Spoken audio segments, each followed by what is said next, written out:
I'm 73 years old, and I'm about to tell you something that might upset you. Everything you think you know about getting older is completely wrong. And the worst part, the people who should be telling you this, your parents, your teachers, society, they're either lying to you or they don't know themselves. You see, I spent the first 50 years of my life believing the same lies you probably believe right now. I thought I had it all figured out. I had the career, the house, the respect of my peers. But at 52, something happened that shattered everything I thought I knew. And what I discovered in the 21 years since then has completely changed how I see life, death, and everything in between. But before I tell you what happened, I need you to understand something. The reason I'm making this video isn't to impress you or to make myself feel wise.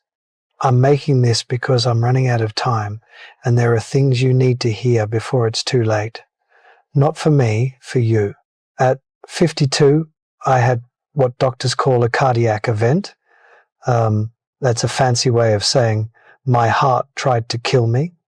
I was in a meeting discussing quarterly projections when suddenly the room started spinning. The next thing I remember is waking up in a hospital bed with tubes coming out of my arms and my wife crying in the corner. The doctor said I was lucky. I had just come face to face with my own mortality, and they called it luck. But you know what? They were right. Because lying in that hospital bed with nothing to do but think, I realized something terrifying. I had been living my entire life on autopilot. I wasn't really alive. I was just going through the motions, checking boxes, trying to meet everyone else's expectations. And here's the part that haunts me to this day. If I had died that day, if my heart had stopped permanently, what would I have left behind? A nice house? A retirement account? A collection of achievements that nobody would remember in 5 years? Let me tell you the biggest lie you're probably telling yourself right now. I have time. I'll do that later. When I'm older, I'll finally live the life I want.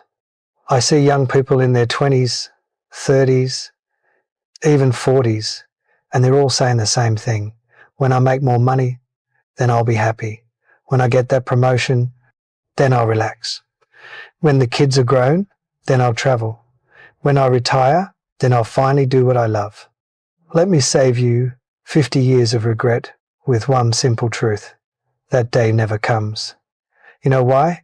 Because the goalposts keep moving. You get the promotion, and suddenly you need the next one. You make more money, and suddenly you need more money. You're always chasing something just out of reach, and before you know it, you're 70 years old, wondering where your life went. I did this. I spent 30 years climbing a ladder, only to realize when I got to the top that it was leaning against the wrong wall, and you can't climb back down and start over. Time doesn't work that way. Here's something nobody tells you when you're young. Success is a terrible goal. And I say this as someone who achieved everything I set out to achieve. I made partner at my firm. I bought the house. I had the respect of my colleagues. And you know what? None of it mattered. You achieve your goal, and for about 48 hours, you feel amazing. Then the feeling fades. You're back to baseline. Now you need a new goal, a bigger achievement, more validation. It's a hamster wheel. I had a friend who died 3 years ago at 68, worked 70-hour weeks his entire life, built a multi-million-dollar business, never took a real vacation, kept saying he'd slow down next year. Next year came and he had a stroke. At his funeral, his son said, "My father was a successful man, but I barely knew him." Is that the legacy you want? Your regrets won't be about the things you did wrong. They'll be about the things you didn't do at all. I don't lie awake at night thinking about failed business deals. Those don't matter. You know what keeps me up? The trip to Japan I never took because I was too busy. The relationship with my brother that I let deteriorate. The book I always wanted to write but never started. The time I didn't spend with my kids because I was working late. These things eat at you. the missed opportunities, the roads not taken, the love you didn't express, the risks you didn't take because you were afraid, the people you love, your parents, your siblings, your close friends. You think you have unlimited time with them. You don't. And one day, that time will run out. My father died when I was 45. We had a complicated relationship, and I was always too busy to really work on it. I kept thinking we'd have time to talk when I was less busy. We never got that chance. Heart attack, gone within hours. And you know my biggest regret? All the Sundays I didn't call him.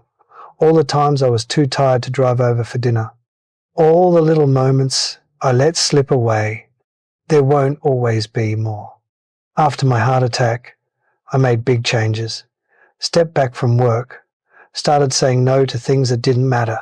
Started saying yes to things I had put off for decades.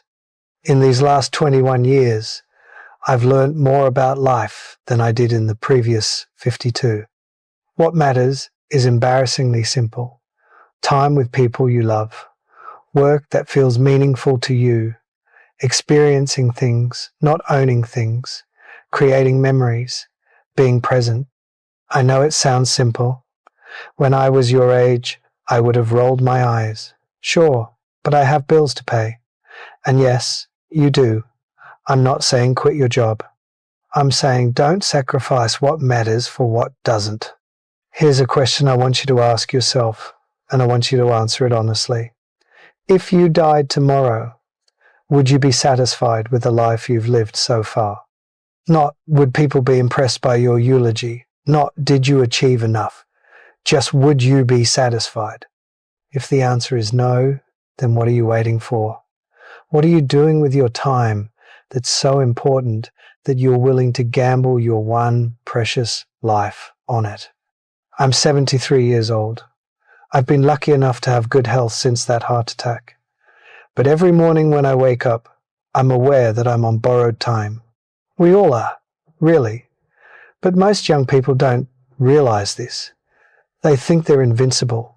They think they have forever. You don't. I have grandchildren, 3 of them. And when I look at them, I see the same patterns I see in most young people today. They're stressed, they're anxious, they're chasing things that won't make them happy. They're making the same mistakes I made. And I try to tell them, I try to share what I've learned. But you know what? They don't really listen. Not because they're bad kids, but because they can't. They're living in the storm right now. They can't see the patterns yet. They think their situation is unique, that the old rules don't apply to them. That's why I'm making this video. Because maybe, just maybe, if enough people hear this message, someone will actually listen. Someone will make different choices. Someone will avoid the regrets that haunt people like me every single day. You're getting closer to death. Nobody likes to think about this. But you don't have unlimited time. Neither do the people you love. Your parents, if they're still alive, they're getting older every day. One day, probably sooner than you think, they won't be here. Your friends, your spouse, your children, none of these relationships last forever. So what are you going to do? Keep putting off that phone call? Keep postponing that trip? Keep telling yourself you'll make time later? Or are you going to wake up today and start living like your time is limited, because it is? If I could go back and talk to my 30-year-old self, here's what I would say. Stop trying to impress people who don't matter. Stop sacrificing your health for your career. Stop putting off joy until someday. Stop waiting for permission to live the life you want. Start calling your parents more often. Start taking the trips you dream about. Start doing the things that scare you. Start saying no to obligations that drain you. Start saying yes to experiences that fulfill you. And most importantly, start now. Not next year, not after this project, not when you have more money or more time or more whatever, now.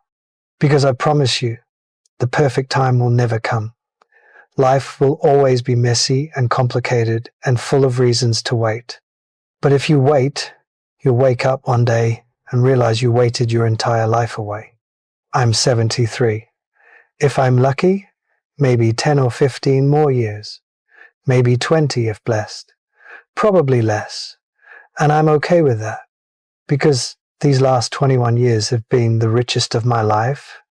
Not because I've made more money, because I've finally started living intentionally, appreciating every day, prioritizing what matters.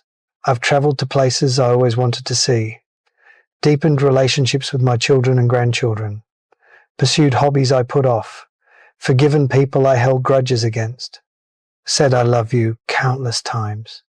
I'm happier now, at 73, with less time ahead than I was at 30 when I thought I had all the time in the world. That's the irony. When you understand time is limited, you start to actually live. You stop wasting it. You stop postponing joy. You start creating the right time. You have a choice. Right now, today. Keep living the way you're living, chasing success, putting off happiness, telling yourself you'll make time later.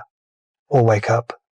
Realize time is running out faster than you think, and the life you're waiting to live needs to start now.